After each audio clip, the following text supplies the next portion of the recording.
just love this church. I really do. Yeah. I just feel so a part of it, and you know, people are just very sharing and caring, and I think that's what makes it best for me.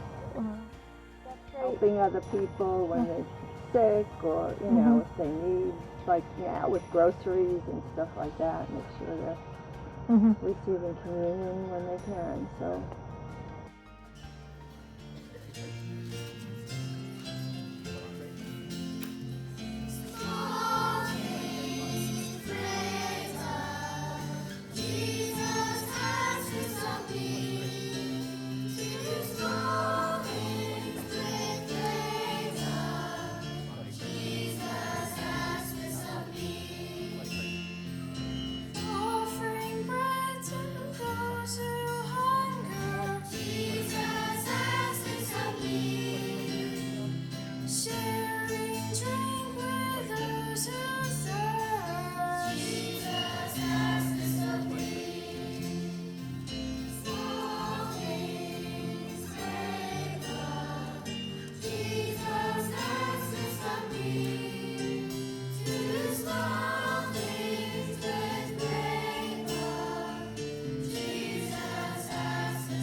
It's interesting, like when we stay, like me and Xavier always stay back to clean up and put things away.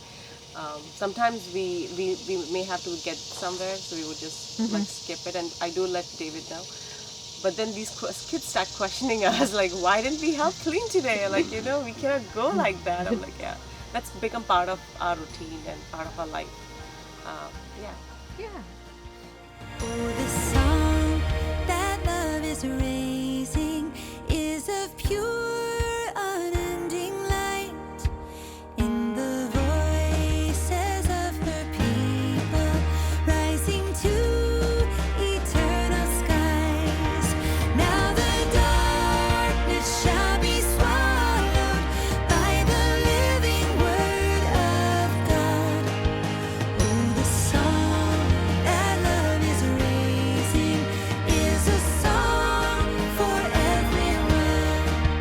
In the house that love is building, there is room for everyone.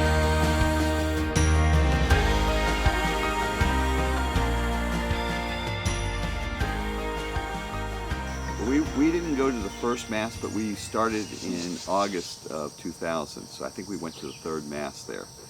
And it was the parking that really drew us, and plus it was a lot closer to home, and we liked it. I mean, we took our kids, they were, 10 and 12, and they liked it too. They liked the idea of it being a school, and they kind of thought that would be the school they went to, so that was an attraction to them.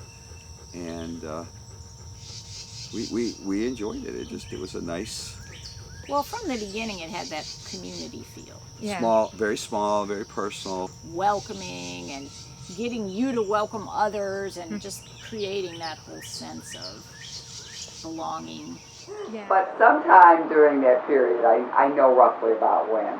I don't actually remember the exact time, Sunday that this happened. I'd gone down between Masses. It was after we had two Masses, because the first 2 years or so we only had one.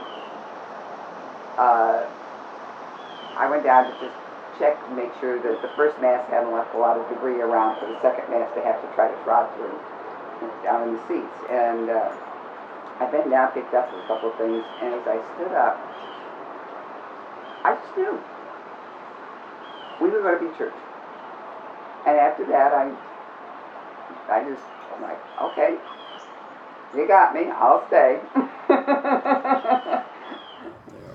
And then it began to slowly but surely take on its own identity, and people began to meet each other, And then they began to have a few socials after Mass, coffee and donuts and things like that. And then they also began to really get involved with education for the children, catechetics, and all the way up through confirmation now.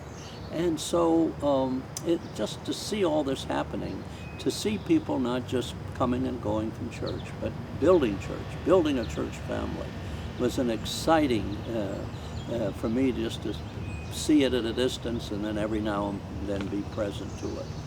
And so the next thing that happened was that we were cycling priests through there. Every Sunday you'd have perhaps a different priest that would be here at the parish, or maybe a visiting priest.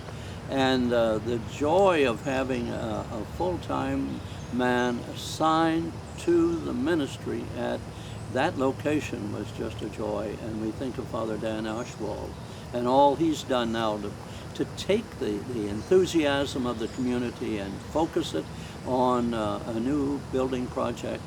And that has been a real joyful thing for me to see, and a joyful thing for people to be a part of. So we've seen it on every level of stewardship, people giving their time and their talent, and people now enthusiastically giving their treasure to build a new location. And that's such a joy to see the results of all of that.